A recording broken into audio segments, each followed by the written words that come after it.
If there are a certain number of people that exist on your planet, then there is enough for all, as long as you all allow the abundance to come in the way that actually works for you. Because not everyone needs or wants the same kind of expression of abundance.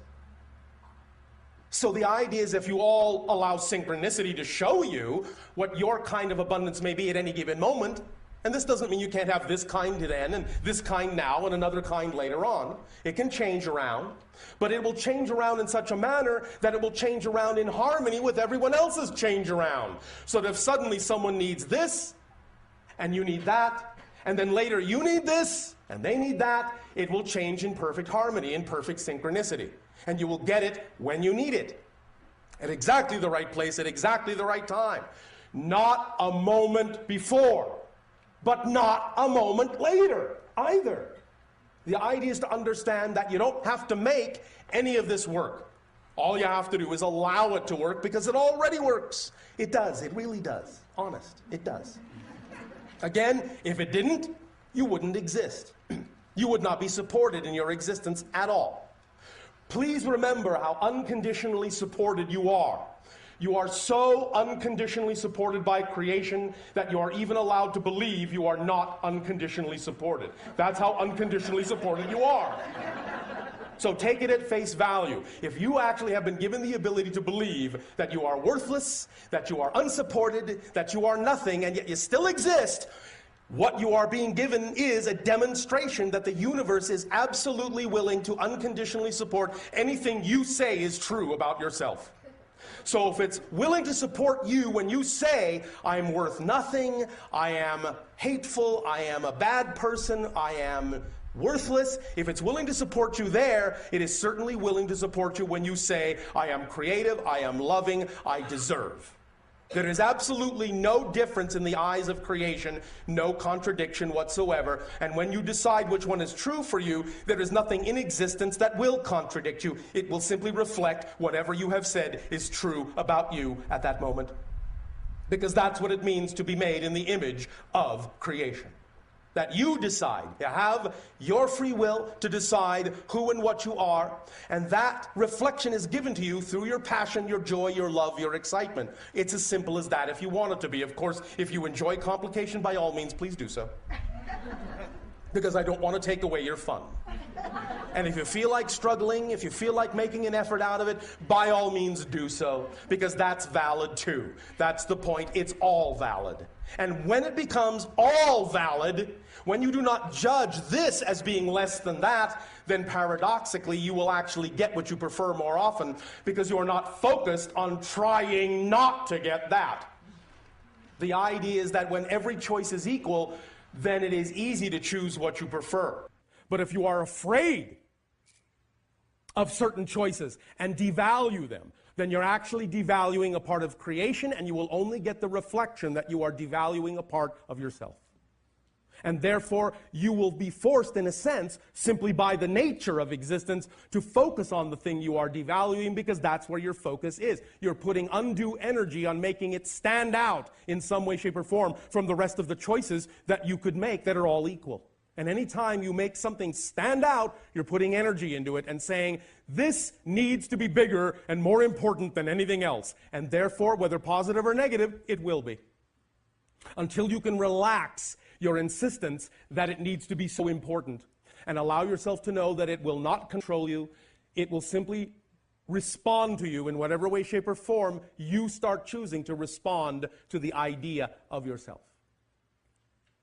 Again, we may discuss some of this at length. Now, in keeping, first of all, with the idea of the area you are in on your planet, and in keeping with the idea that many of you recognize it as a strong vortex location, we ask the question, what is a vortex actually? All right. Well, some of you have described the idea that it is energy in motion, swirling energy and spiraling motion. Yes. Some of you have said it is a gateway, it is a doorway. Yes. Some of you have said it is a reflection and an opportunity to understand more and more of who I am. Yes. But what is it actually? Well, as you understand the idea of physical reality and know that in a sense it is an illusion, nevertheless the experience is real. And the experience, being real, cloaks itself in certain symbols. One symbol being electromagnetic energy. Now, this electromagnetic energy is the first level of physicalization from higher non-physical frequencies of consciousness. This electromagnetic energy, what you may call spirit matter, if you wish, densifies and densifies and densifies and densifies, much like the idea of steam to water to ice.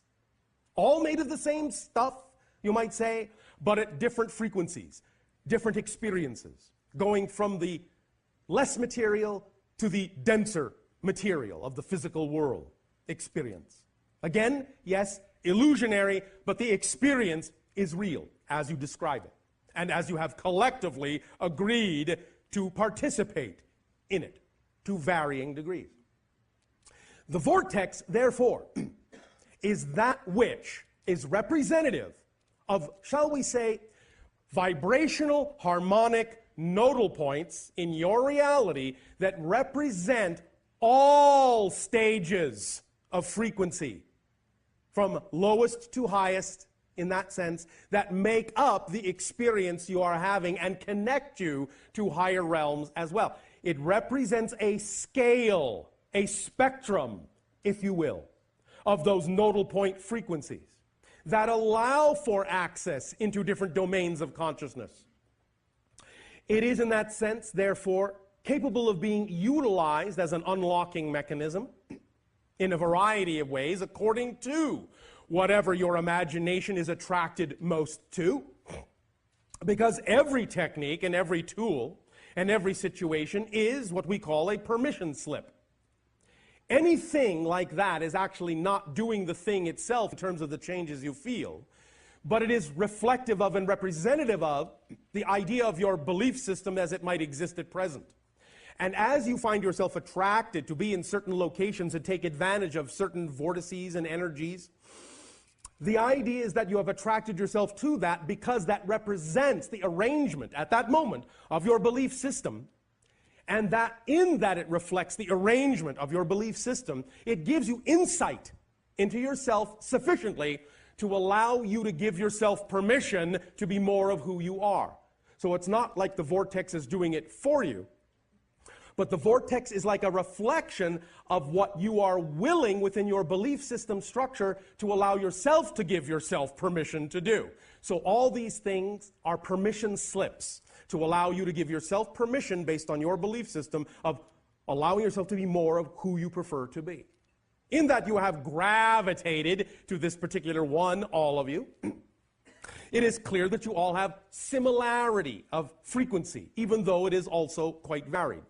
But the idea is that each of you know, each of you are familiar with the idea that this is a reflection of many different levels of frequency, and each of you are able, through a variety of experiences and reasons, to use this energy in a variety of ways as befits who you are as a being.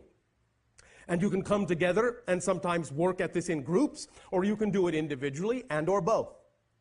But the idea is that when you do allow yourself to form that relationship with those nodal points of multiple frequencies, up the scale, as it were, and stand in that energy, then what that does is it starts those vibrations going in you, all the way up the scale to whatever degree your belief system is willing to handle it, in whatever manner, whatever format.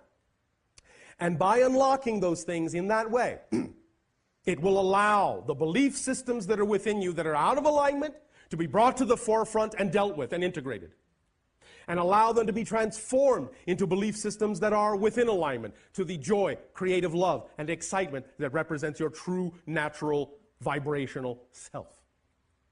So take advantage of it in whatever way, shape, or form you so desire, but understand that as you stand in a vortex, you are the vortex yourself. And the vortex around you is, in a sense, a projection of the vortex you are, of the nodal point you are, of the multidimensional being you each are. But you are doing that in a way where you can experience it as a larger outer reflection that shows you, in a sense, how big you are. The vortex is you. It's a reflection of the true being, or shall we say a truer representation of the fuller being that you are. So understand that when you stand in a vortex, what you're doing is you're forming a relationship to your greater self. You are opening up and saying, I am willing to have a relationship with my higher self. I am willing to form this connection. I am willing to be more of who I am. And that is a profound commitment. It is a profound relationship, and it creates profound results in your life if you are willing to allow it to do so. It is a bold move, and we congratulate you for making a bold move to be willing to see and experience and be more of yourself. And we thank you for allowing us to participate in your willingness to do so and explore more of who you are. To us, this is a great gift that we thank you for, because through you, we then get to see that many more ways that creation has of expressing itself within the creation that it is. So, thank you for being multidimensional facets of the multidimensional crystal of all that is.